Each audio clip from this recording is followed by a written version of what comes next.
All right. Good morning. All right. So before we do any review for the tests, we've got our test next class. So I did send out an announcement. Make sure you got that email. In my previous class, I had also sent out an announcement, and some people hadn't gotten it. So maybe check your junk mail or kind of rectify that. But make sure you're getting those announcements, because I am assuming that they are going to you. Getting there. So I did. So if you're talking to other classes, they might be, and they probably will be, having to write the test in different chunks. And I did make a note of this in the announcement that I don't feel good about doing that for this test. For future tests where I'll basically just have you do the same thing 3 times over, in my mind at least, then I'm okay to break it up into chunks. And the only reason that that they've decided to do that is, I will say I had no part in that decision, but the reason we have decided to do that as professors is just so it makes it harder to cheat, I guess. So, but that's okay. I have made the executive decision that we're not doing that because all these questions are so different from each other. I want you to have the opportunity to look at all the questions, all the different questions, and then decide which ones you want to do first. But just as a heads up, you won't have that luxury for the next few tests, just this one, okay? And that's only because all the questions are so different from each other, right? Okay, so you will have to submit your work. Okay, so for tests,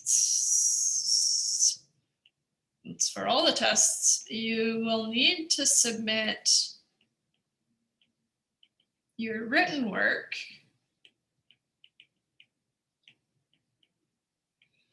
as a single PDF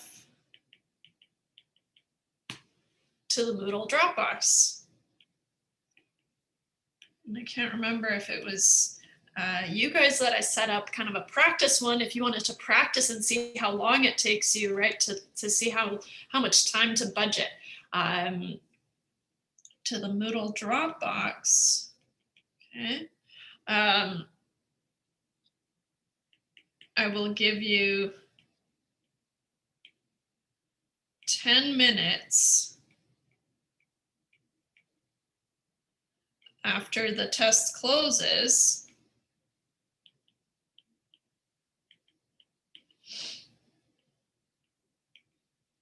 to upload your work. Right? If you're finding that you need more time than that, then you need to factor that into your test writing. You should be fine, but I'm just, right? So that's why I encourage you to try it, test it out, because you don't want to get locked out, right? So after the test closes, to upload your work, right? If you don't know how to scan your work, I would just kind of get a free scanning app on your phone. So what you're going to do is the test, just like the quizzes, although I haven't been accepting your work for the quizzes, questions are going to be on Moodle, right? And then I would just have plain paper, or if you're working on a tablet, that eliminates the scanning aspect. But whatever you're working on, right? Just write down question 1 and then do your work and show all your work and everything that you're likely just doing on the side anyways. And then just write down all your answers. It also serves as a record of the answers that you entered, right? In case something goes wrong or whatever, and your answers aren't saved or anything like that. At least if you've sent me your written work and you've told me what answers you selected, if that happens, I can go back and I can give you those marks still, right? So it's really just an insurance a piece of insurance to make sure that you get all the marks that you should get. It's also to make sure that you're actually doing work. And for this first test, I'm not super concerned about it. I will kind of browse it. It's not until next test that I'll be checking all your work and making sure that you're doing things properly. Okay? So if you do have a question about that, then let me know. But otherwise, I do assume that that you have some sort of scanning mechanism. What I did when I first kind of had to figure out how to scan stuff on my phone, this was a long time ago, but I was like, hey, you know what, I'm just going to scan with my phone. So what I did was I just downloaded a bunch of free scanning apps, and I just tried all of them and figured out which one I liked and which one I liked to use, right? And so for me, I'm on an iPhone, so there's Scannable. Scannable is only for Apple, but I think, but I know Cam Scanner is really popular. I did not like Adobe Scan, but a lot of other people do like it. So just depends on what you like. But so do that little bit of research, figure out which one you like, figure out how to use it, and then you should be really quick at it. Yeah, so if you have a PDF converting app, then that works too, right? So there's lots of different options that you have, but I am just warning you that I expect you to be kind of comfortable doing that. Okay. All right. So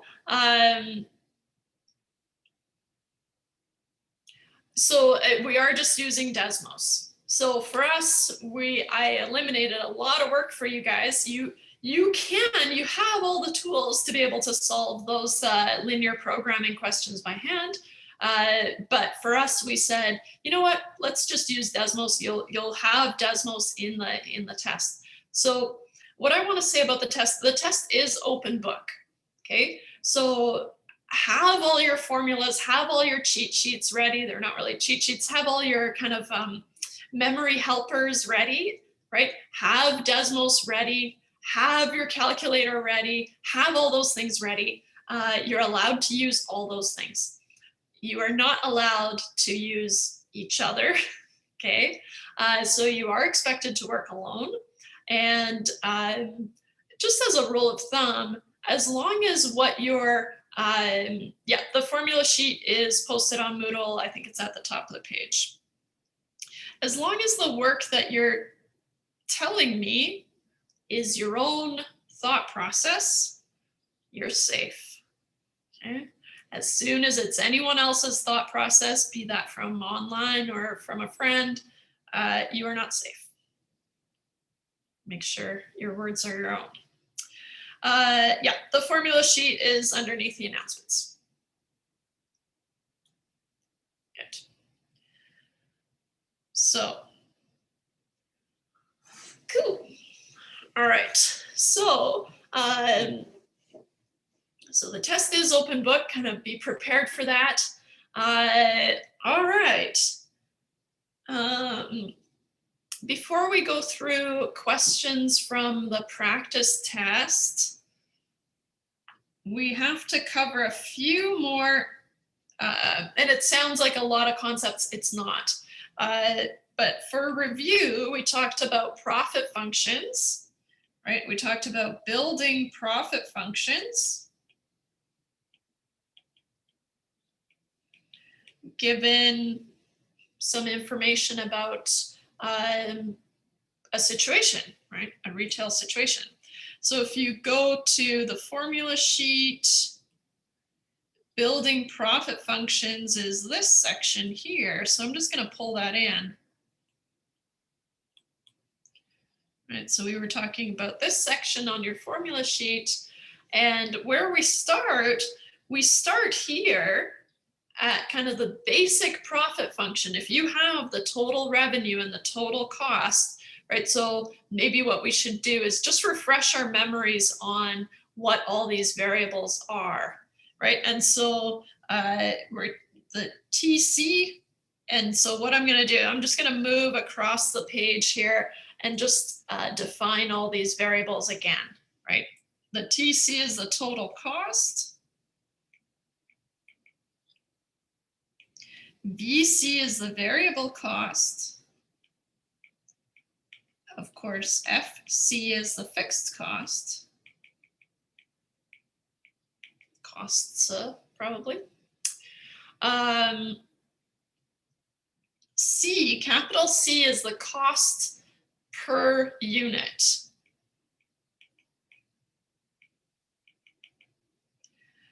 And TR is the total revenue.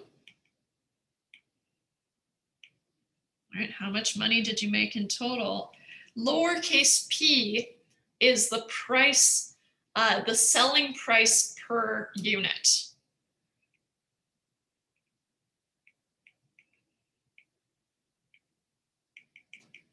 Okay. And then, of course, the profit is just the total revenue. How much did you make in general minus the total cost? How much did it cost you to make that thing? Right? And intuitively, we have a pretty good handle on this profit function. But now we're just putting it into math terms, and that can be a little bit tricky. But intuitively, we understand all these things, probably. So to build up this profit function in general, you can have it built up once, and then you can just use those that formula, or you can build it up each time. I actually prefer to build it up each time, but that's just me. So here, right, our profit of X, remember, so that's what makes it a profit function. The profit at X units is going to be the total revenue minus the total cost. So now what I'm going to do is I'm going to substitute P times X in for the total revenue, and then I'm going to substitute my total cost in and also make the substitution that the variable cost is C times X. But I'm going to do it in a couple of steps. So the total revenue is PX minus the variable cost plus the fixed cost. Remember, really, really important to remember that here you've got a minus the total cost, and then so this has to be in brackets, right? The variable cost plus the fixed cost, and you have to expand that in. So this becomes the P times X minus VC minus the fixed cost, where I can swap out the variable cost with what it actually is, PX minus CX minus the fixed cost. Okay. We can pull out this common X, right? We can simplify a little bit. And so when I factor out a common X, I get X times P minus C, and then minus the fixed costs. You can do some version of this every time, or if you want to, right, you can add on your formula sheet, you can add that the profit of X is actually just X times P minus C minus the fixed cost, right? So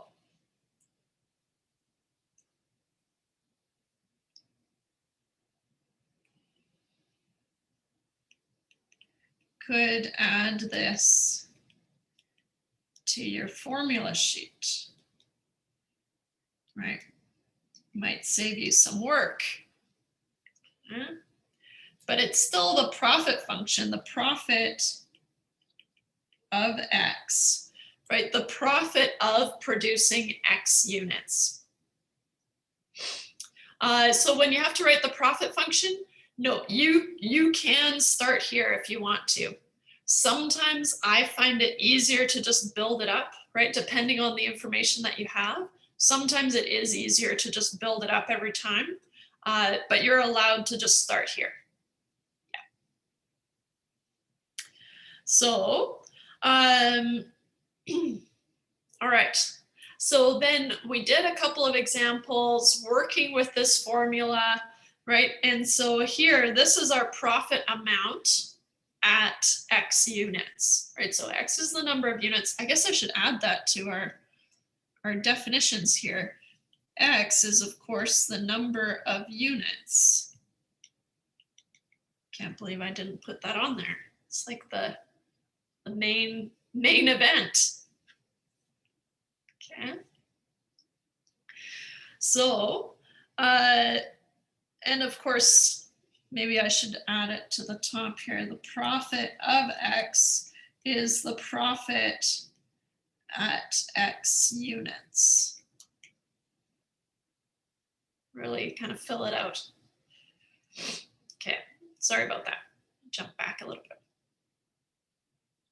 So, like I said, we did some examples. We're going to do more examples. So I'm going to, that's kind of the end of our review, but we're going to pick right back up and work with this function. So that's the kind of end of review. But now, I want to first define the contribution margin. And so here, if we have the profit of X, so if we start where we just finished off, X times P minus C minus the fixed costs, this P minus C is called our contribution margin. Called the contribution margin.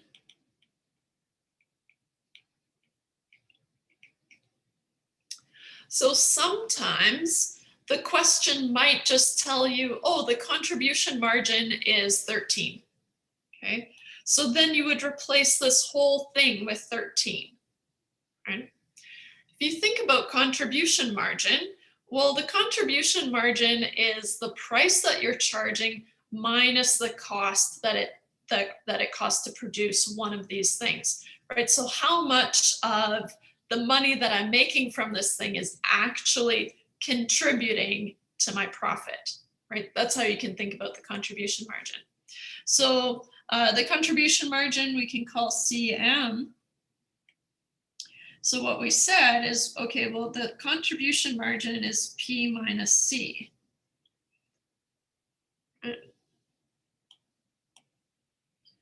And here, how much of the selling price, P,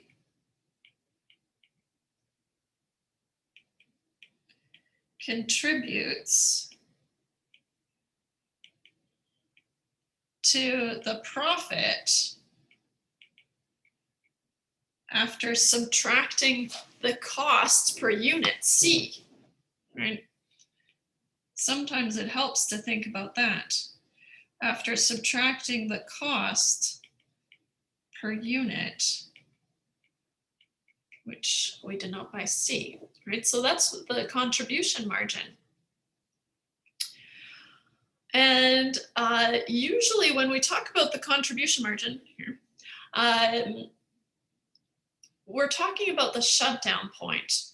Okay, so if you're running a factory or whatever, it's easier to think of a factory. So you're running a factory and we all know that a negative profit, that's bad. You don't want that, right? You don't want to run a loss. However, there's a point where a negative loss is better than not producing at all. But there's also the shutdown point is where, okay, the cost of producing stuff actually exceeds my profits. And so then I have to shut it down. Okay, so the shutdown point for a manufacturer, the shutdown point for a manufacturer, manufacturer,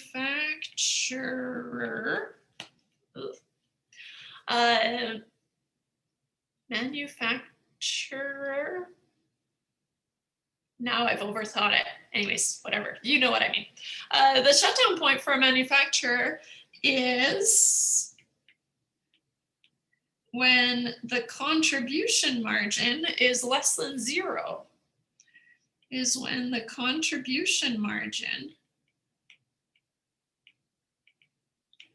is less than 0. Thinking about it this way, right? If how much of the selling price, if it's less than 0 that's contributing towards the profit, that's bad, right? Then you're chipping away at potentially something negative. That's really bad, right?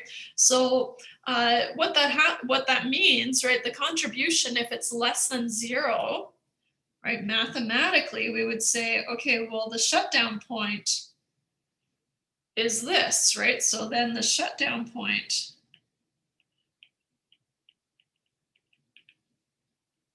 we said it just in mathematic kind of notation, the contribution margin is less than 0. Well, we can replace the contribution margin with P minus C is less than 0. Okay. Even though we haven't worked a lot with inequalities, I can just treat this as an equal sign because I'm just going to be adding C to both sides. And that way I have P is less than C. Okay. So the shutdown point, right, in other terms, or in other words, is when the price that I'm selling this thing at is less than the cost, right? And if you think about it this way, if I tell you, oh yeah, so I'm making, I don't know, these cell phone covers, and oh yeah, I'm selling them for $3. Great. How much does it make you to, or how much does it cost you to make them?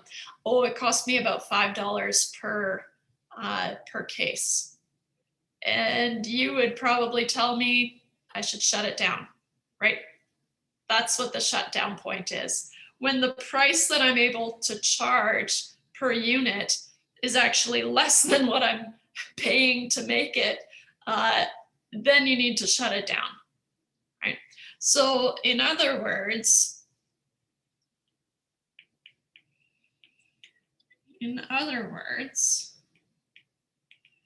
the shutdown point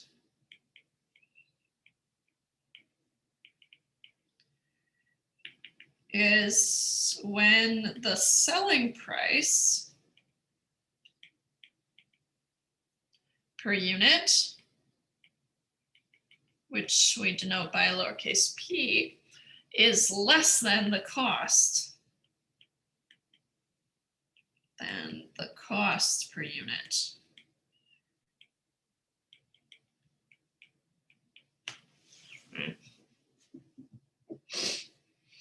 So there's going to be kind of a region where from the shutdown point until we make a positive profit. So there's going to be, I think of it as a region, there's going to be a time, right? So for some number of units, you might be running a negative profit, but if you think about your overall profit function here, you still have these fixed costs, right? So even if you shut it down, you would still have to pay rent, you still have to pay for your cell phone, you still have to pay for all these things. So you've still got these costs. So as long as there's some sort of contribution margin, right?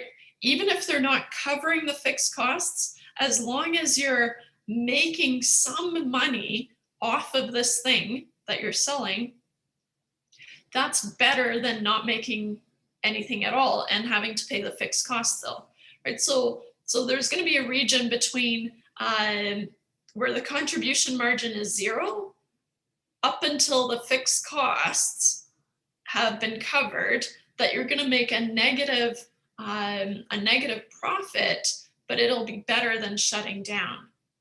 Okay, so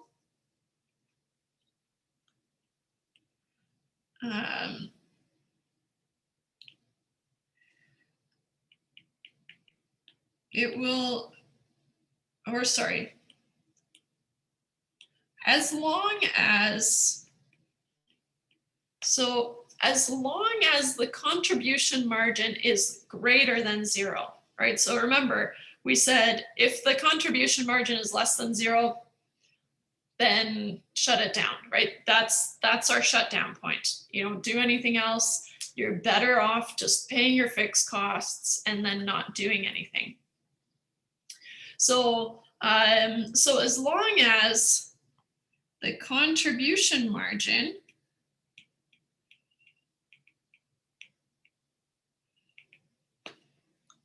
is greater than or equal to 0, right? Is greater than or equal to 0. Okay. At 0, I would probably still shut it down, but it's kind of blurry. Technically, nothing changes if it's at 0. So we're not really interested in that anyway. So if it's greater than 0, oops, should I put the bracket around that or equal to? So if it's greater than 0, we would keep producing. So as long as our contribution margin is greater than 0, we would keep producing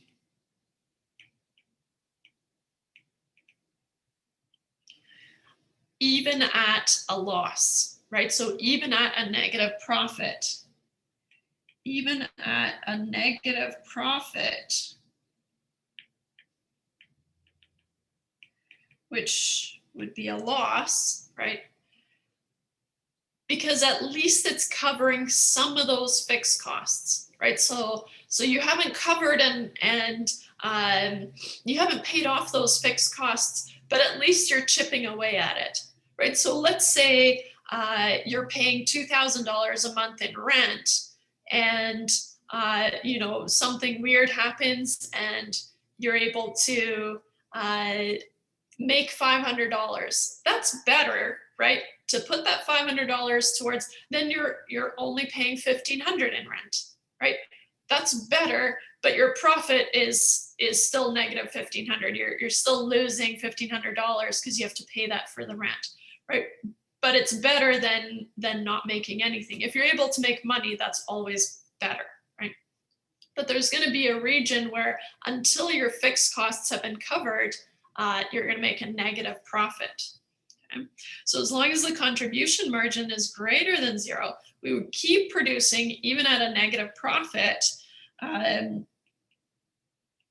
to cover some of the fixed costs. Okay. Which leads us to our next kind of idea of the break even. And again, intuitively, we understand what break even is. Break even is, okay, as soon as I'm starting to make a profit. When do I start to make a profit? So the break even point is when the profit is 0. Okay? So let's define that. Break even point.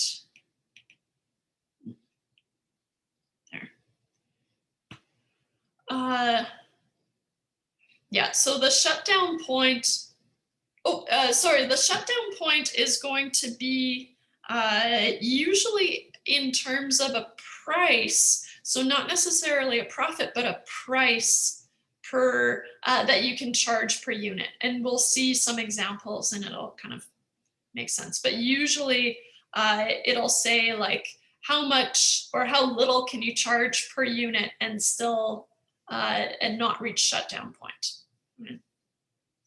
Yeah, so it is a dollar amount, not a profit necessarily, but usually a selling price. Yeah. Good, nice question.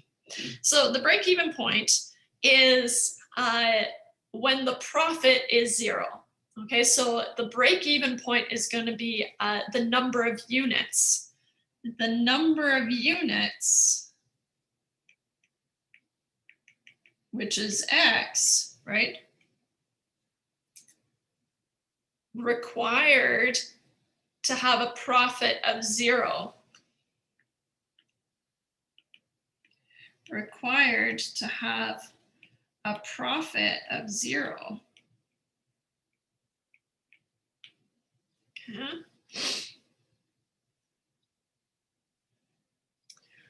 So in terms of kind of I kind of think of it as a timeline, right? And so here we start at the shutdown point, and that's where P minus C is less than 0, right? And then I can keep going, and for some length of time here, right? If this is my profit, right? So here I've got my profit. Oops.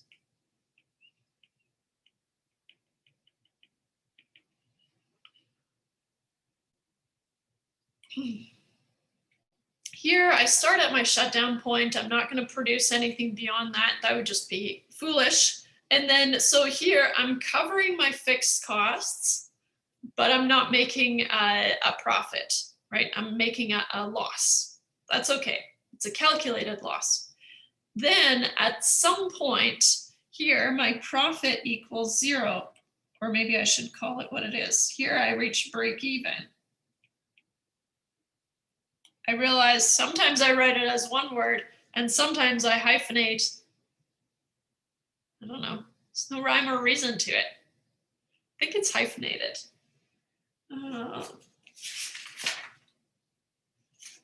Yeah, I should hyphenate this one. Cheat. Now it looks French. Break even. So the break even, that's when the profit is equal to 0, right?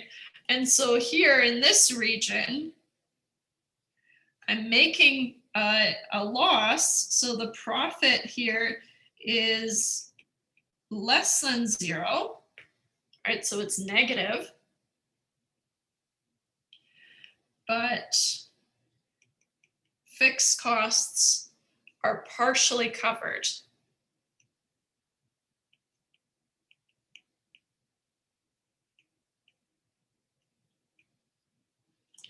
Here, it's not until all my fixed costs have been covered, and of course my price per thing has to be greater than the cost to make it, but we assume that going forward here. So the break-even point, now I've reached break-even. Okay, so now I'm making a positive profit. So it's after this point. This is when profit of X is greater than 0, right? So now I'm actually making a profit, and I can kind of summarize that as a loss. And here, this is a gain, right? So the break-even point, intuitively, we know what it is, but mathematically, it's when we set the profit to be 0. We actually did a question where, okay, if you want to make 0 profit, how many things do you need to produce, right? So the break-even is always solving for X. So it's always solving for the number of units, okay? So how many units do we need to produce, right, in order to have a profit of 0? And then, of course, we're interested in all those extra units of X. Okay. So those are the 3 definitions. Like I said, they're not that complicated, but it does introduce a lot of different things that we can do. So I'm still going to use those examples that I posted for last day. Where did I put them? Examples. I should change it. They're called February 4th, but February 4th and 9th. So we did some of these, and I think we finished on 103. So let me just check, because I don't want to.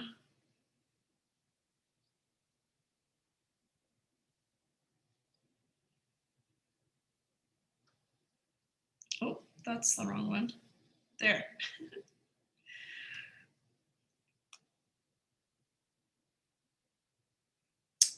Yeah, so we did 103 and that's where we ended. Okay, good.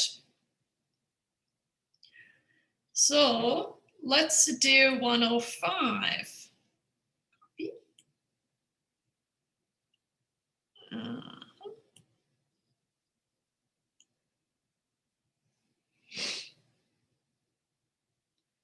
So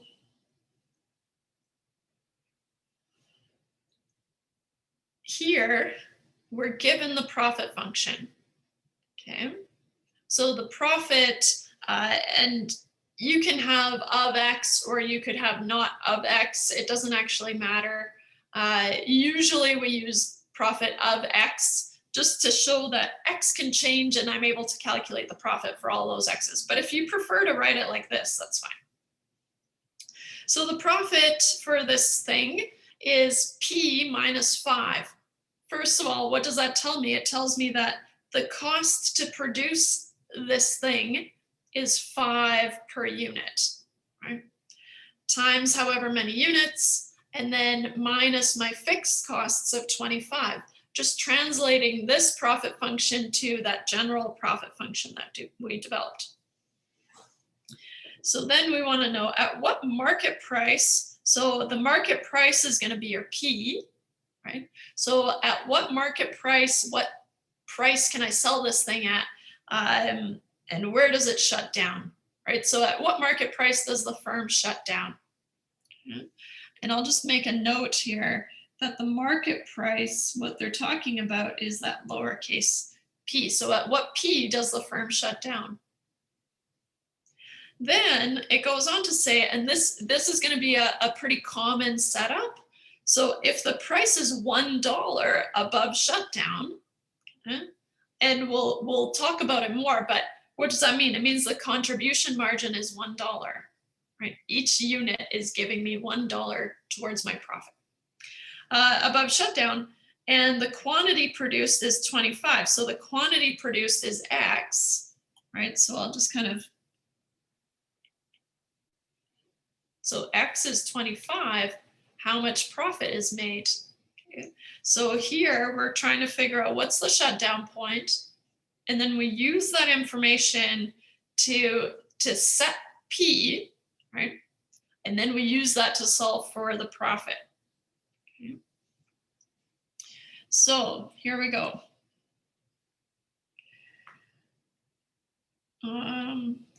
I'll call it A and B just to break them up because they're two different questions, right?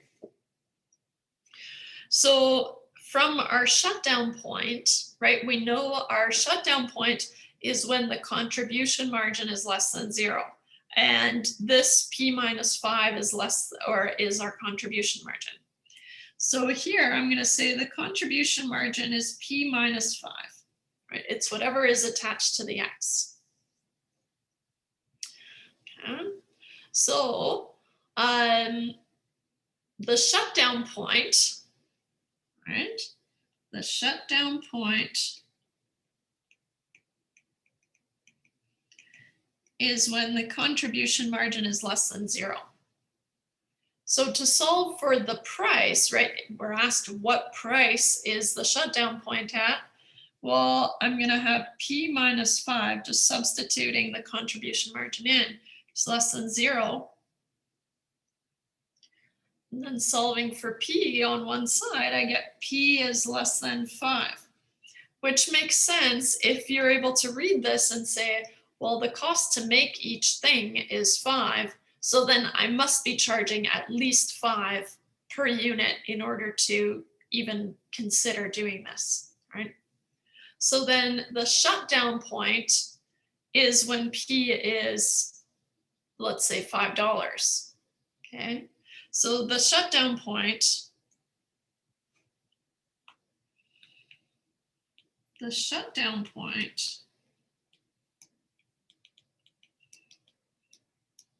is when P is less than 5, right? Or when P is $5, right? Just kind of thinking about it. Okay, at what market price does the firm shut down? Well, as soon as you hit $5, there's no point. There's no point in running anything. You're still going to have nothing. You're going to make no money per unit to chip away at this 25. So $5, that's your shutdown point, right? Anything less than that, no good, right? It costs you $5 to make the thing, but you're selling them for $4. I think anyone in their right mind would go, you shouldn't do that, right? Costs you $10 to make it, but I'm able to sell it for $4. What? Doesn't make sense, right? And so intuitively we understand these things, but now we're mapping them to formulas, which can be a little bit tricky, right? So what we've determined is that the shutdown point is, and usually it is less than 5, but we articulate it as just a number. It's understood that, of course, anything less than that would be the shutdown, right? Or you should have shut it down already. So here, this is the answer. Yeah. But I'll put this in brackets because we're actually, just so you don't get confused, how about I'll move this to the next section because that's when I use it. So here, this is the answer, right? The shutdown point is when P is less than 5. Okay. Now on to part B. That's when I'm gonna set P equal to 5 and use that instead. So, oops, B, because now it says kind of cryptically, right? If the price is $1 above shutdown, okay? So now what I want you to do is think, okay, so I'm gonna let P be 5 and then $1 above that, right? That's gonna be 6. So really $1 above shutdown is gonna be P equals 6, okay? And if X is 25, we're gonna calculate the profit. Okay, so $1 above shutdown also means a contribution margin of 1. I'm not going to think about it that way, but if you wanted to, that's totally fine. Is P equals $5 plus $1, which is of course $6. And I'm just going to highlight that this 5 came from there. Okay. So pretty common setup to say, oh, you're going to set the price to be $1 above shutdown, or maybe $10 above shutdown. Right. So just kind of get comfortable thinking about it that way. Okay. So now I'm told essentially that that P is going to be 6, right? And then we're given that X is equal to 25. So now I can solve for the profit. The profit technically of X, right? I'll put it on here. Usually we have profit of X. Okay. I'm going to write out this formula, right? Like I said, you can ditch the of X if you want, but I like to have it just for, I don't know, looks good. So the profit of X is P minus 5 times X minus 25. So I'm going to copy that out. So the profit of X is P minus 5 times X minus 25. So I'm going to copy out the original formula, and then I'm going to plug stuff in. And that just ensures that I'm not missing any pieces or anything like that. So the profit at 25 units, right? And so that's how you can read this. The profit at X units, so the profit at 25 units is going to be, and I'm letting P be 6, right? 6 minus 5 is 1. Jumping ahead here. Oh, and then X we were told was 25.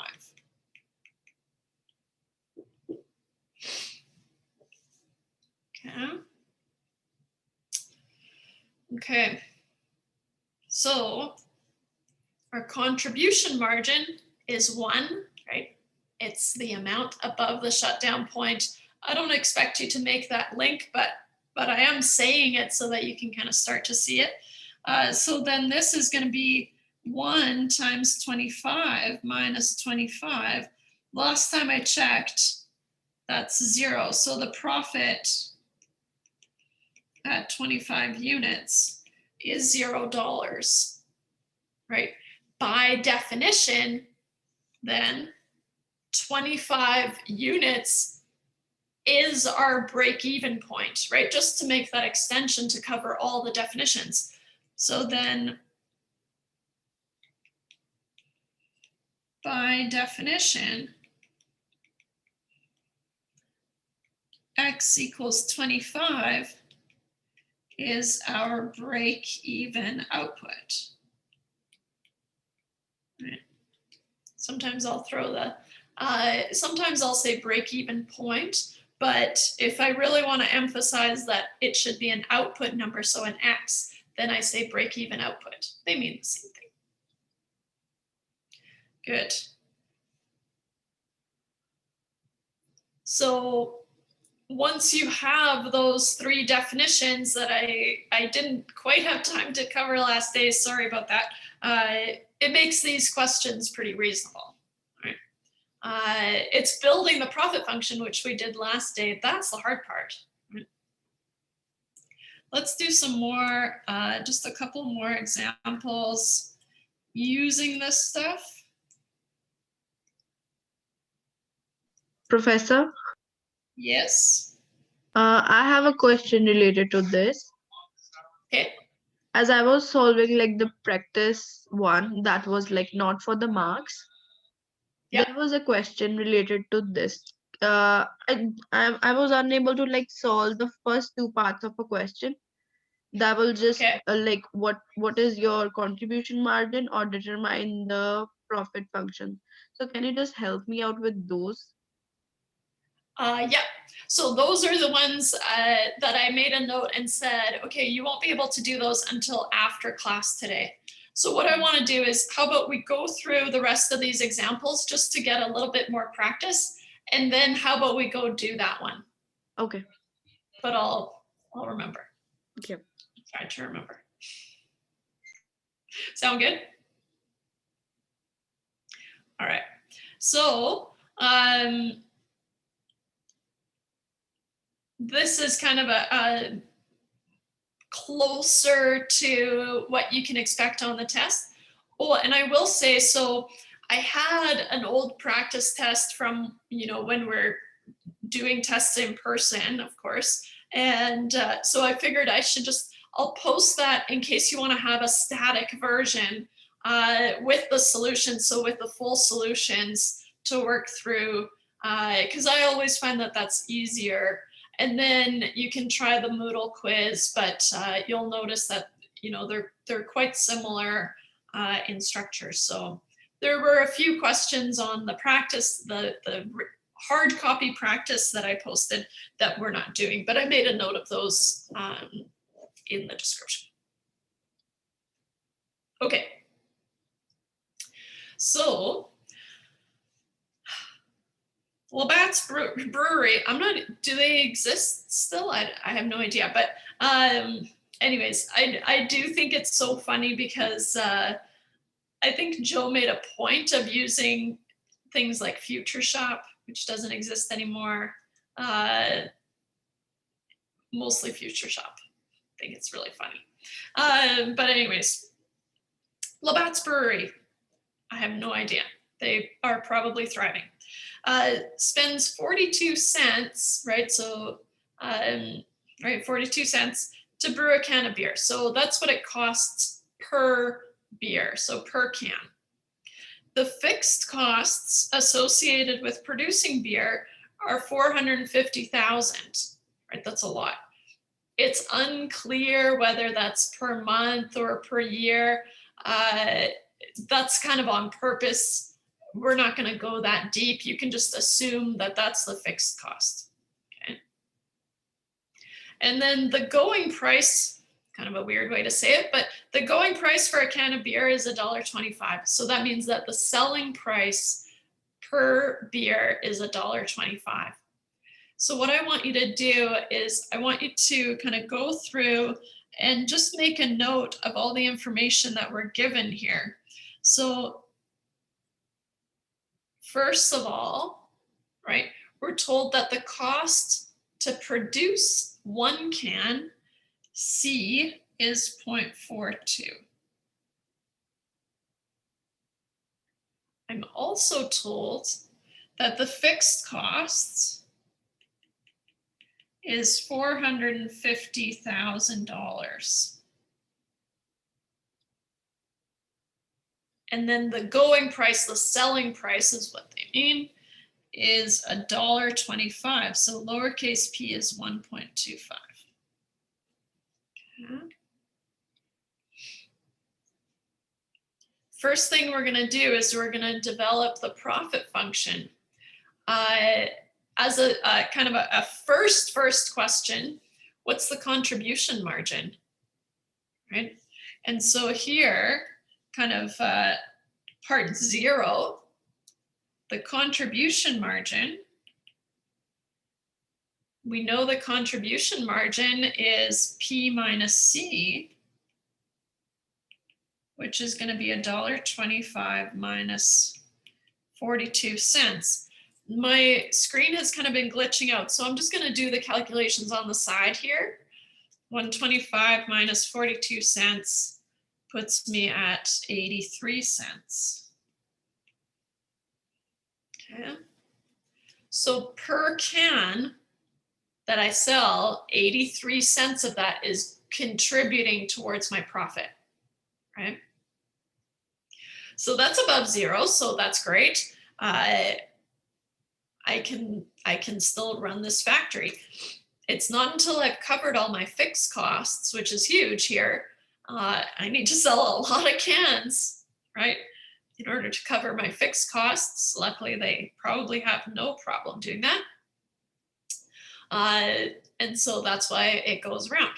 So that's kind of just to emphasize what we learned. And I know it's one of the parts on the Moodle quiz. So the contribution margin is this, P minus C. Okay, so now we can set up the profit function. Oops, part. I always like to use A, B, C, but they've got 1, 2, 3, so whatever. Try to use 1, 2, 3. What is the profit function? Now, here, this is where you can just grab the one that we developed, right? So the one that you potentially added to your formula sheet, or you can develop it each time. And like I said, I sometimes like to develop it each time in the interest of saving some time here. Let's just jump right in and say, okay, well, in general, right, the profit of X is X times P minus C minus the fixed costs, right? We can do that because we've added it to our formula sheet potentially, right? Or you could build it up every time. Usually when I'm marking all your work, I would need you to develop it once, show me that you know how to do it, and then you can just use it. But for us now, you guys are getting a little bit of an easier version. Enjoy it. All right, so it's hard enough to be online, so catch you some breaks here. So now if we want to build our profit function, I can substitute C equals 0.42, I can substitute P equals 1.25, and I can substitute my fixed costs. Right? So my profit function is X times 1.25 minus 0.42, which we already found, minus 450,000. Remember, Moodle doesn't like the commas. I like the commas. It helps me kind of see how big the number is, but if you're giving your answers, it doesn't like the commas. In general, those questions that have the little orange square root beside them, those ones are the ones that they're just misbehaving for me, and I don't like it. I will master them, but it's a different programming language than the old ones, which don't have that orange square root. So the ones without the orange square root, I know they work. I've used them a ton. The ones with the orange square root, I'm still mastering them. So just kind of, if there's anything funny going on, let me know. Like, I think the practice quiz was being a little bit weird. Anyways, this practice test that I posted should be okay because it's like a mixed bag. Anyways, so we know we already solved this actually in kind of our part 0 that we made up. So this becomes, and usually I like to have the X, right? So this is just personal quirks. I like to have X on this side if I'm doing manipulations and math on the right. But then as soon as I have a number for a coefficient, then I move it to the left. Doesn't matter. A times B is the same as B times A, right? 2 times 3 is the same as 3 times 2, right? So just kind of convince yourself, but that's how I like to write it. Minus 450,000. So that's going to be your profit function. Okay. So then question 2 or part 2, what's the profit earned by selling 10 million cans of beer? Okay. So now our X is going to be 10 million, right? Which kind of makes sense. If we have to cover these huge fixed costs, then our X should be quite large, being multiplied by only 0.83, right? So, so for part 2, what it's asking us to solve is the profit at 10, 1, 2, 3, 1, 2, 3, 10 million. Okay. Which is going to be 0.83 times, and then 10 million, 2, 3, 1, 2, 3, minus 450,000. Notice that it actually doesn't matter if it's per month or per year, right? It's just, we're a little bit flexible here. So the profit function, or the profit at 10 million is, and I'm going to use my calculator on the side here, 0.83 times 1, 2, 3, 1, 2, 3. 1, 2, 3, 1, 2, okay, 8.3 million.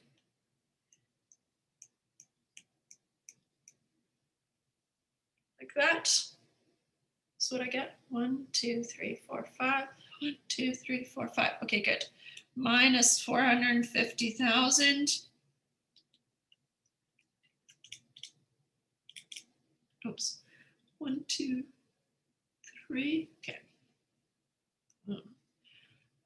1, 2, 3, 4, 0, 7, 8, 5. 2, 3, 4. Huge numbers. Not as fun to work with, I find, but shouldn't make a difference, but it does. The profit at 10 million cans of beer is $7,850,000.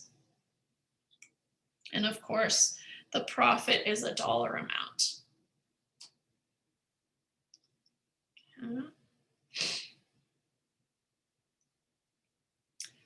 Okay.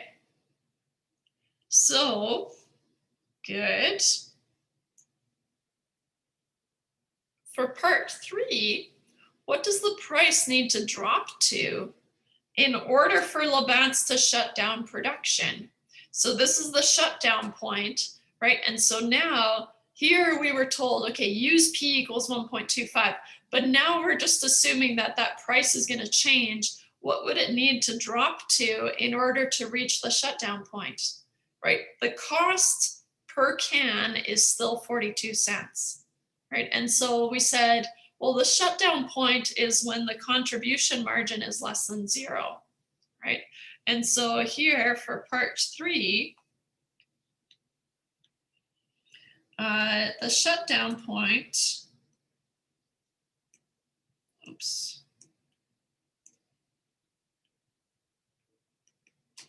The shutdown point is when the contribution margin is less than 0, which is really saying when P minus C is less than 0. C, we know is 0.42, so it's when P minus 0.42 is less than 0. Or if you just wanted to jump to, well, the shutdown point is when P is less than C, right? So then that's when P is less than $1, or sorry, is less than 42 cents. Right? Or you can go kind of the long way there and just kind of develop it. I find it takes about the same amount of time. It's just a matter of which way you prefer. So then P is less than 0.42. So it would have to, the price would need to drop to 42 cents per beer, and then we would reach shutdown, right? That's when we'd have to shut it down. So therefore, a price below 42 cents per beer per can, let's say,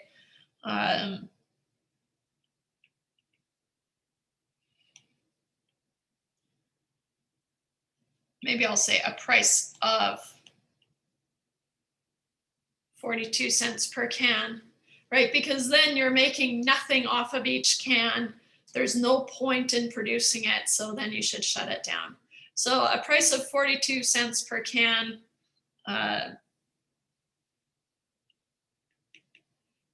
is when they should shut it down.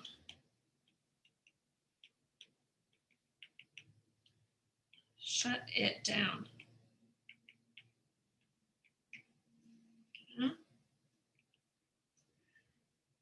This is the answer though, P less than or equal to 42.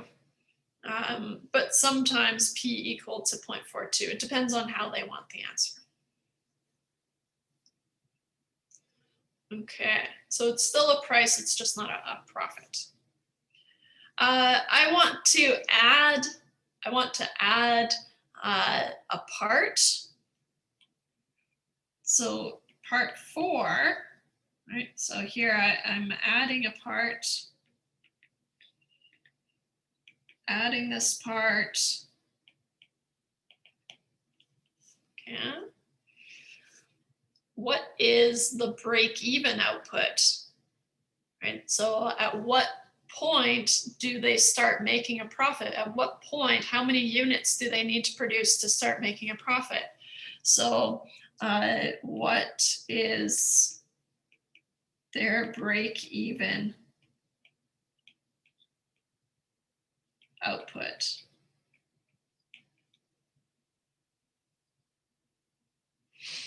Okay. So break even, right? That's when your profit is 0. So here, what I'm saying is, okay, well, that's when the profit of X is 0. And then we have to solve for X, because that's your output, right?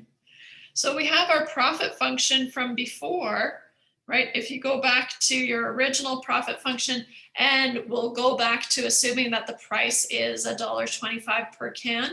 So then the profit here is 0.83x minus 450,000. So we've got our profit function from before that we can use. The profit of X is 0.83X minus 450,000. So now what I need to do is I need to set the profit to be 0. So I'm going to force this side to be 0. And like I said, we did calculations like this before. We just didn't call it the break-even point. So 0 is 0.83x minus 450,000, right? Notice that now I've got an x and nothing else, so I can solve for x, and that's my break-even output. So if I add 450,000 to both sides, I can move this over here, is 0.83x. Solving for x and also kind of shuffling things around because that's how I like it, right? I like to have x on the left-hand side when I can. So x is going to be 450,000 divided by 0.83.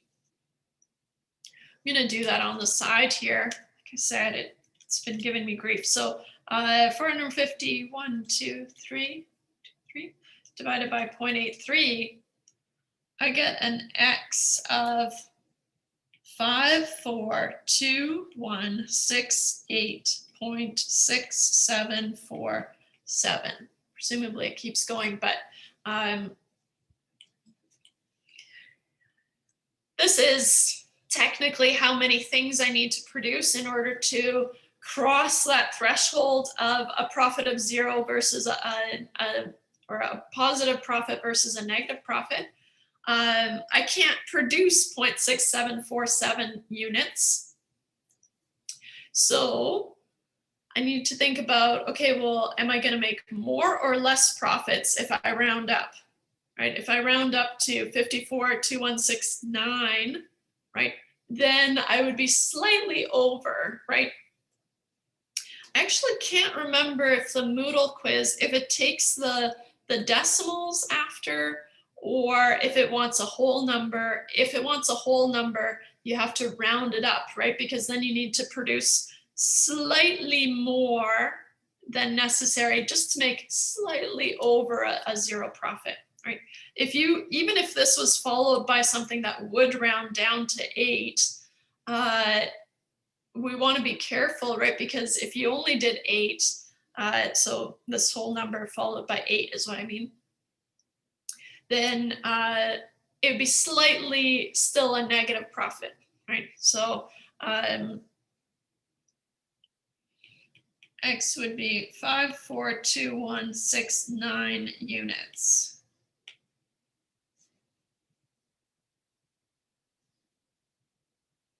Okay.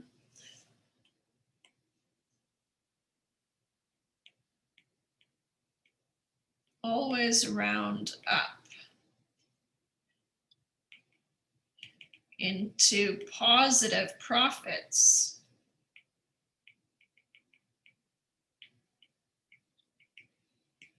Right, imagine you're helping your boss run the factory, and your boss says, oh, how many things do we need to produce to make a profit here?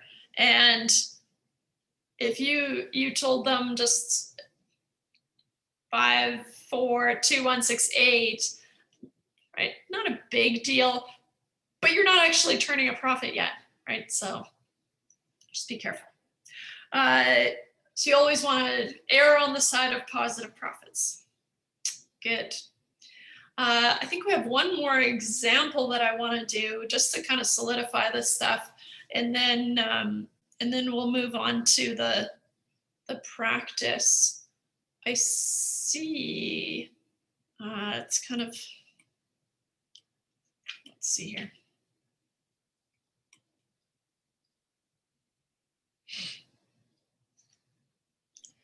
Professor? Yep. Can you just scroll down for a second? Oh, yeah. Is that good? Maybe more, please. From the second part. That one? Yep. Okay. I'm thinking, let's do a tiny little break till quarter after. So here.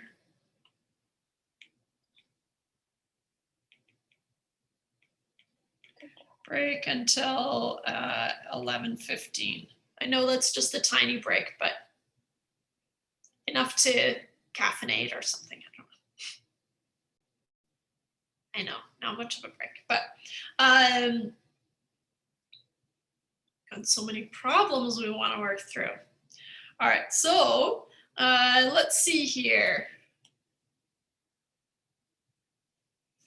Go through this this last example just to kind of take it home. But otherwise, we've seen all the concepts that we need from this section, and it is a tricky section, but if you just follow the profit function and just kind of intuitively what do all these things mean, then you're fine. So suppose that a price of a good is $25, and then the total costs is given by this function, right? So the total cost is the fixed cost and the variable cost. So first thing I want you to be able to do is just break this down. If I asked you what is the fixed cost, well, the fixed cost would be 85, right? The fixed costs are not attached to X, whereas the variable costs would be the 24X, right? Depending on how many units you sell. And then we're asked to find what's the break-even level of output. But there's a lot of things that we could ask around here, right?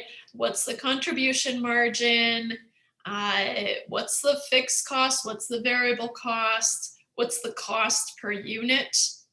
24, right? And so here we're actually given a lot of things, right? So we're given not just that P is 25, but we're given that the total cost is 85 plus 24X. So then the fixed costs must be 85. The variable cost must be 24X, right? Whatever is attached to the X is your variable cost. So then from there, C must be 24. So even though it doesn't look like you have a lot of information, you have all of this information, right? And from there, we could solve things like, okay, well then the contribution margin is P minus C. I know P and I know C. So then that's going to be 25 minus 24, which is 1. Okay. What's the shutdown point? Well, that's when P is less than C, so when P is less than 24. Right? A lot of things can be just extracted from that little bit of information. Right? So you have to think outside the bun here and just kind of know that you have all this information. Right? Here, we're only asked to find what's the break-even level of output, right? So what X lets me break even, right? What X covers these fixed costs of 85 with a contribution margin of 1. So what I'm going to do is for some practice, and you don't necessarily have to do it, you can just start with the default profit function, right? The profit of X is the total revenue minus the total cost. So again, I'm going to start in our formula sheet at that profit function, and then I'm going to bloom out and fill this thing in with all the information that I have. So in this case, the total revenue is the P times X, and P I have, right? So I have P times X minus the total costs, which I also have, right? So whether you want to put it in like this, or if you want to kind of break it down and then plug it into the function that we developed, right? That overall profit function, doesn't matter. You're going to arrive at the same thing. But the total cost, remember, has to be in brackets 85 plus 24X. haven't expanded those brackets yet. P, I'm going to replace with 25 right away. Okay. If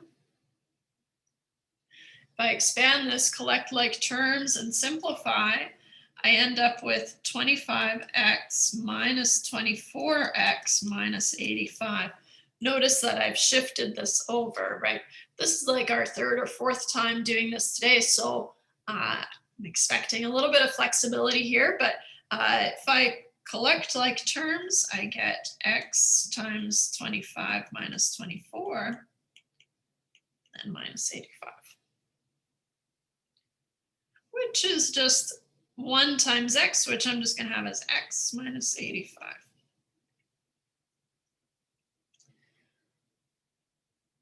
The break-even level of output, that's when we have to solve for x when the profit is 0, right?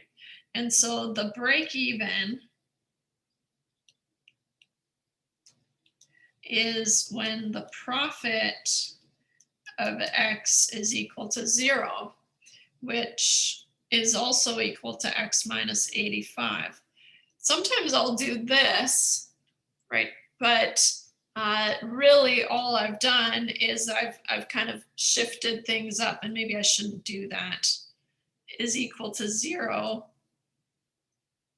And the profit of x is x minus 85. So now I'm going to force that side to be 0. 0 equals x minus 85. But you can see how I can say the profit of x is 0. I'm forcing that, but the profit is also equal to x minus 85. Right? So I can do that. But I'll do it properly.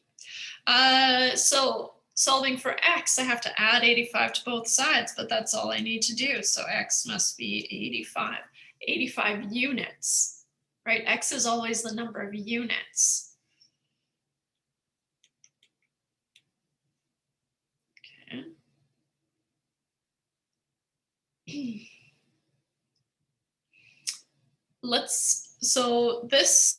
We did this by building up the profit function, right, from our formula sheet.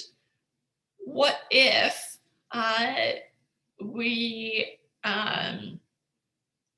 just went straight from that profit function that we built up at the beginning of class? So, or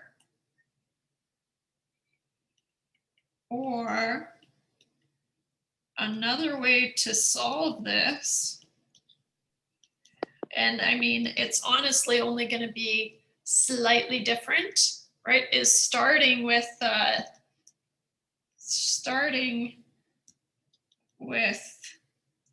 I always want to combine with the built up profit function.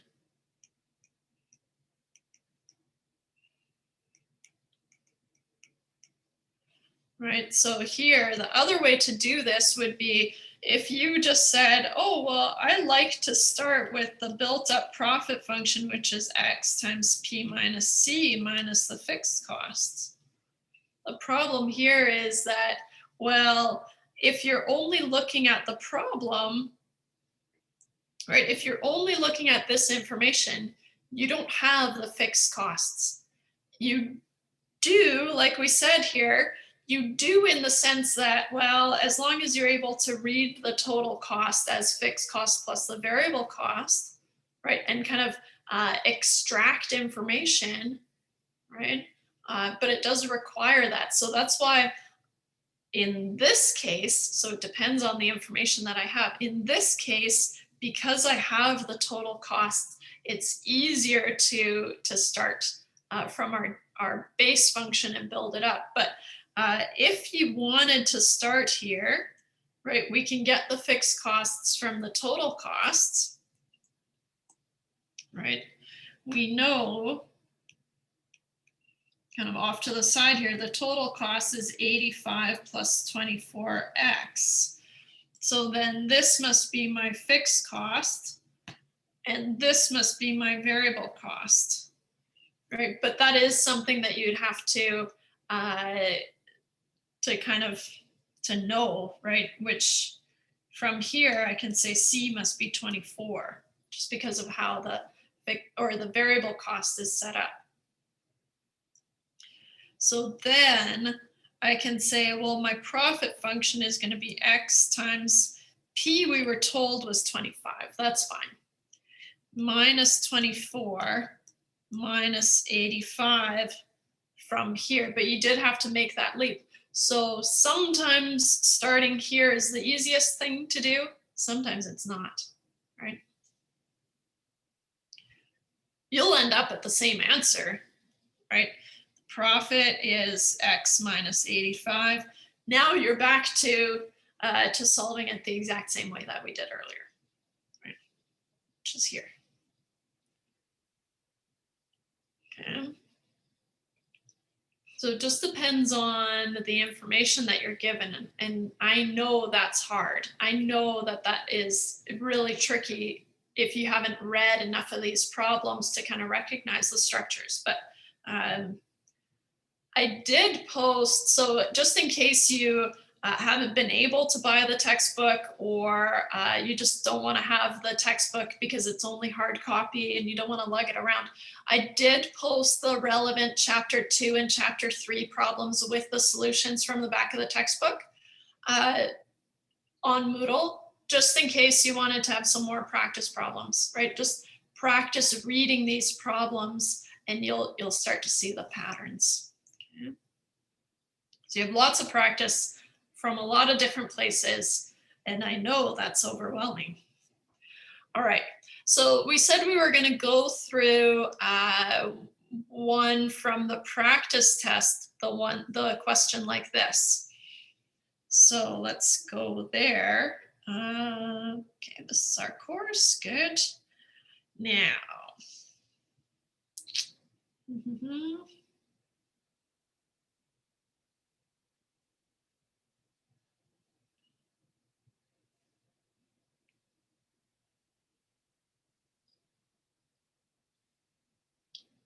is it thinking or no? No, it is.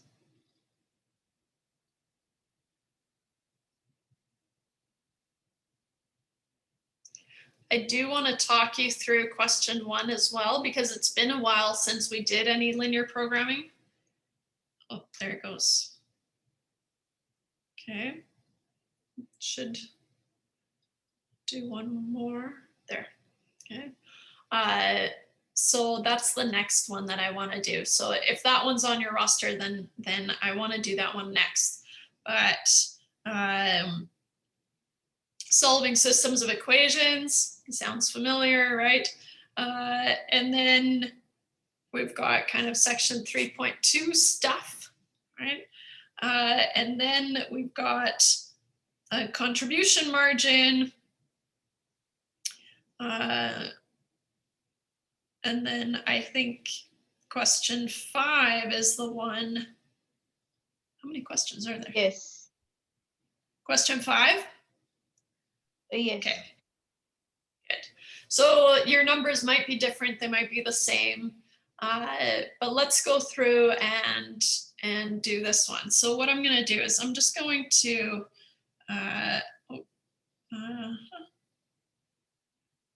split the page just briefly here. So practice test, and I know it's tiny to see. I'm just trying to copy over the question. It'll have the same number of questions as the practice test. So although, you know, some of those shorter, quicker questions might change, right? The general idea will be the same. So I would consider maybe at a glance, maybe I put them at the end. Maybe question 3 is a little bit quicker, but I'll keep it to the same number of questions. I can't remember how many I made here, but 11, I think. 9. Around 10. So this is practice test question 5. Okay, so I will make a note here that numbers might be different.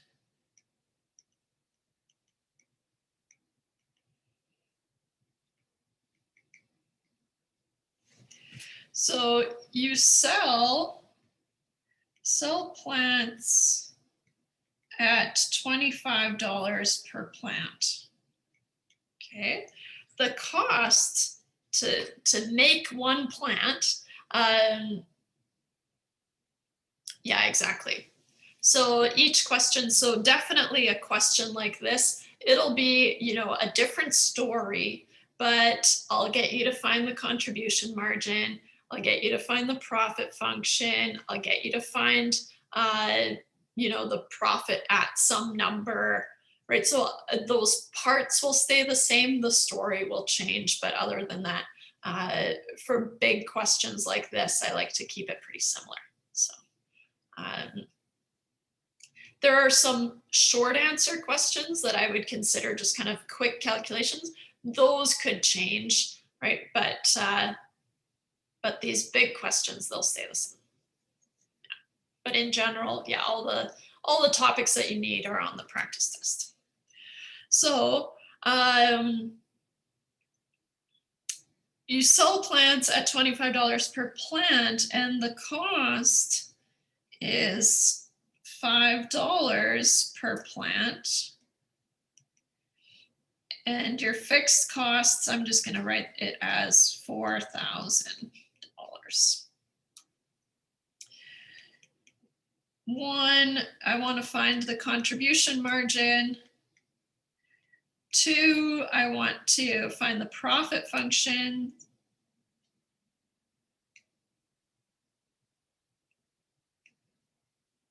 Profit function. 3, I want to find the profit at x equals 100. Right.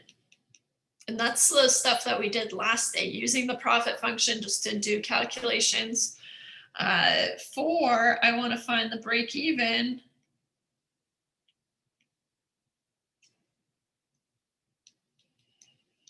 5, how many plants do you need to sell for a profit of $5,600? Profit equal to 5,600. Okay, I think I can move this away. And now my messy writing is highlighted. That's okay. The gist of the questions here. So we're told that the P is 25, right? So let me just, lowercase p is 25. Capital C is 5. And then of course our fixed costs are just 4,000. Right? It does have a note about don't include units. Don't worry about units. Okay, for the profit function. Profit is money though, of course, but first thing, contribution margin, here we go. So 1, the contribution margin is P minus C. P minus C in this case is 25 minus 5. Pretty healthy contribution margin of $20 per plant. Hey, now we're getting somewhere, not just $1 or 83 cents per can, humbug, right? So now we're actually, now we're talking, might make some profits. Okay, there you have it, contribution margin. Professor, Yes? but its answer was like its correct answer was kind of different. It was just like CM only. Maybe then it's a mistake with the answer, or Let me see here. Oh, now I lost it. Oh, great. Let's see if I can get back there. Oh, nice.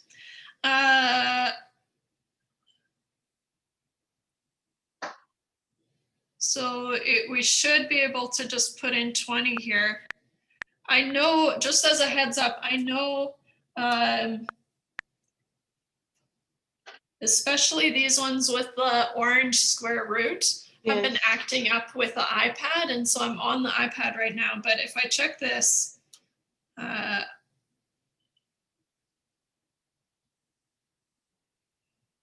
maybe it's doing it, maybe it's not.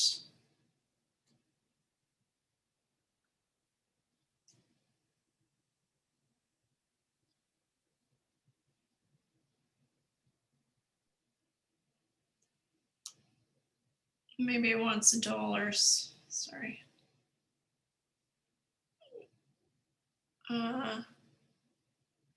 Oh, is it doing that thing where it's marking nothing as correct? So just as a heads up, I hate that. And I'm really sorry that you're dealing with that. One thing that I was finding was that unless I put in all the answers in one go, then it marks it all wrong. So it might be the case, and then sometimes I find it gets hung up. So one thing you can try is putting in all the values and then doing it. Or once you submit it, then it'll give you the answers, right? So then you can go back and you can look at the answers, and then you can check your answers. And I'm really, really sorry that it's doing that. Like I said, I'm learning this programming language, so it's on me, I know, but and I'm trying to master it. I'm trying to make it work for you guys, but yeah, I can really see how that would freak you out. We all want those green check marks. But yes, because it basically when I tried to do the practice quiz, because I wasn't sure what was going to be on the quiz, yeah, I was like, oh, I don't know anything. that's not a good feeling, right? It's like, oh. But don't worry, just as much as it hurts, just ignore the X's potentially until the end, and then just go back and check your own work. Because like I said, so one thing that I was finding was helping was if you solve all the answers and then put them all in and then check it, then all of a sudden it fixes it. But here I realize it might, Memoji. Okay, it might need a $sign here. What if I check that? It might not work still, but.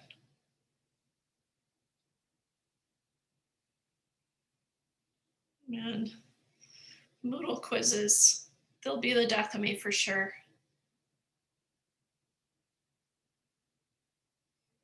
Come on.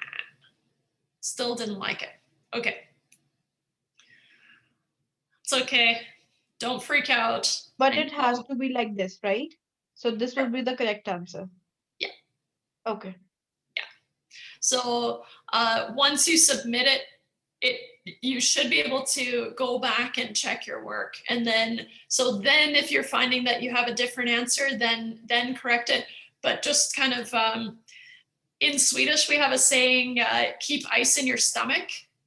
So just like keep ice in your stomach, play it cool, ignore the X's until the end, submit it and see what it wants the answer to be, and then you can check your work.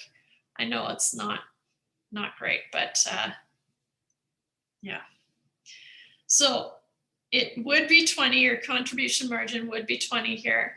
Yeah, you should be able to go back and check. So for all the quizzes afterwards, you'll be able to check the answers. So if you go back and review your test or your quiz or whatever, and so what I said the other day was, if you're finding that you should have had marks, right? Maybe if it was something silly or if it's just marking it wrong for some reason, let me know and I'll fix it. Okay.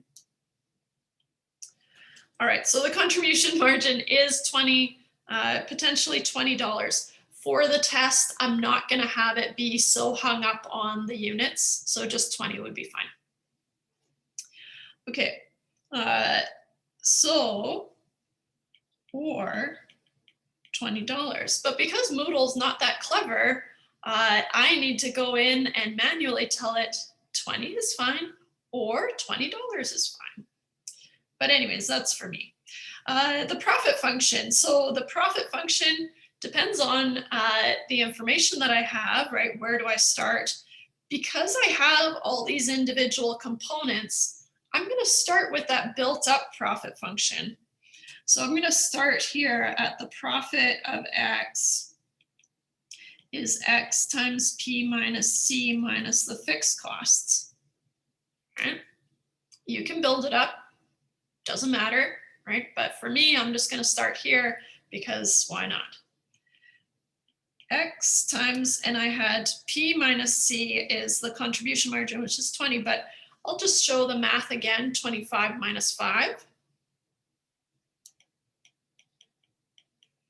Minus the fixed cost. Oh, now I've lost it again, 4,000. Okay. This is going to be 20x minus 4,000. Okay. So what I'm going to do is I'm going to hold off until I have all the answers, and then I'll plug in all the answers into the Moodle quiz and see if we can get this thing under control. So then, okay, so the profit function that I'm plugging in would be 20x minus 4,000. Okay. So now I want to find the profit at X equals 100. So if I sell 100 plants, okay, so the profit at 100 plants is 20 times 100 minus 4,000. 20 times 100, I know I have a math degree and my math is just not that good. 2,000 minus 4,000. Oh, that's no bueno. Right, and so we'll have a negative profit, but that's okay, negative 2,000.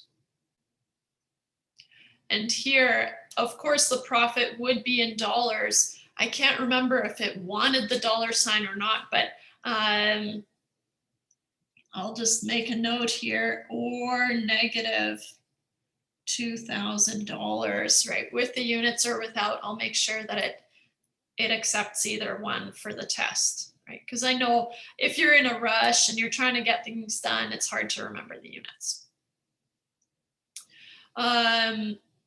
Good.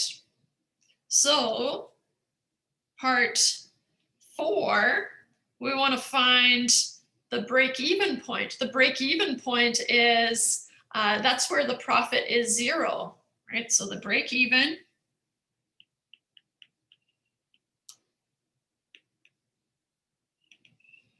is when the profit of X is equal to 0.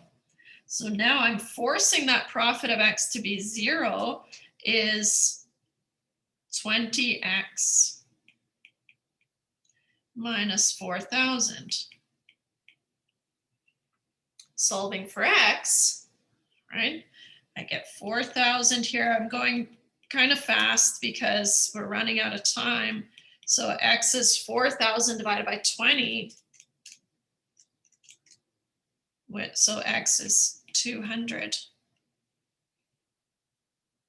Hey, there's a reminder, not just for me, but for you. Office hours. I do have office hours. I'm usually hanging out alone. I suspect maybe this week I'll have some visitors, but we'll see. If the office hours don't work for you, I totally get that schedules might be weird and whatever, but just let me know and we can meet anytime, right? So don't worry, just let me know.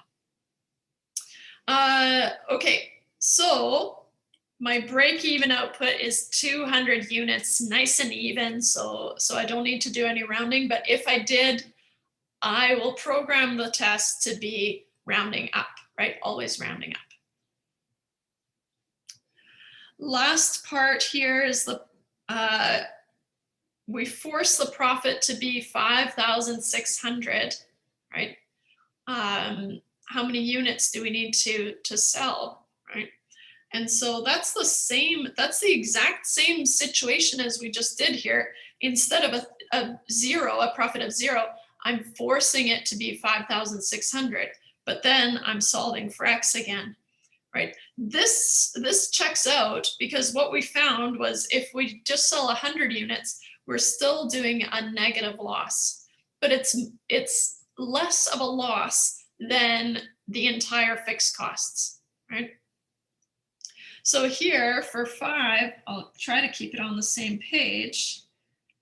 If I'm forcing the profit of X to be 5,600 is 20X minus 4,000.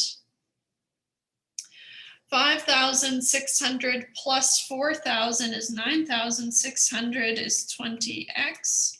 So X must be 9,600 divided by 20. 480 units, which makes sense. For 0 profit, we needed 200 units. For more than that, right, for an actual profit, we definitely need more. So these numbers should kind of check out as you go. Okay, with my last 3 minutes, I want to just talk about, and then if there's time after, I'll go in and enter all these answers, and it'll complain and say 0 and whatever, but question number 1 is that programming, the linear programming question. And so what you have to do, because I'm almost certain that it would mark my answers as wrong anyways until I check them myself. So I'm not going to do that, but unless there's time. P equals 2x plus 3y, subject to x plus y is less than or equal to 6. And x is less than or equal to 3, and x is greater than or equal to 0, and y is greater than or equal to 0. What this is going to look like, right, is what I want to talk about is the labeling of A, B, C, and D. Okay, so that's kind of the most important part here. Oh, one of these days I'll figure it out. There. So what you're gonna do is you're gonna graph this in Desmos. Remember, you graph this in Desmos. You can ignore these. That's just the top first quadrant here. Okay. But if we graph x plus y is less than or equal to 6, right? It graphs that region. And then I also want, and maybe I can split the screen again. What a concept, right? Here. Then I also want x less than or equal to 3, x less than or equal to 3. So if I zoom in here, the overlapping region, right, staying in the first quadrant, notice that it's going to look something like this. So you've got, in this case, right,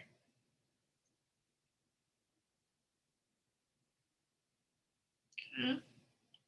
So the overlapping region is this region here. And what I'm calling this is A. A is at 0, 0. Okay. Then I said, label the intersections, right, of interest moving clockwise from A. So that would mean that this is B, this is C, and this is D, right? So just always start here. This is what I'm saying. Otherwise, it'll mark it wrong, right?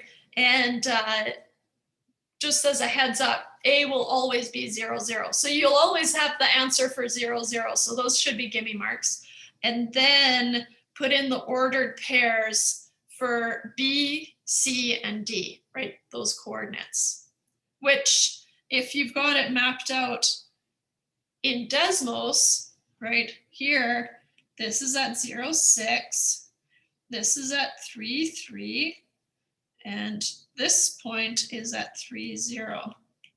So you're just gonna grab those, and yeah, you'll need the brackets in the Moodle quiz. Professor, if we are using Desmos, we still like in the paper, we still need to draw this like you have drawn, right? So that you have a clue like how we get that values, right? Yeah, ideally, I am assuming that you are just using Desmos. So Yeah. if you don't want to draw it out, that's fine. But it Okay. might be helpful. Okay. And if it does give you, because Desmos gives you decimal approximations, then just enter the decimals. You don't need the exact answer. Okay. Okay. And then, because I'm definitely out of time here, but the maximized P, you go through and you figure out what the P is at each of these points, right? So this is from section 2.3, if you need a refresher. All right, so I know I'm out of time. If you do have questions about the test, I do have office hours, or just set up a time with me and we'll make it work. Okay. Professor, the exam is Thursday, right? Yes. And During we are just class gonna time. cover this much stuff only? Yeah.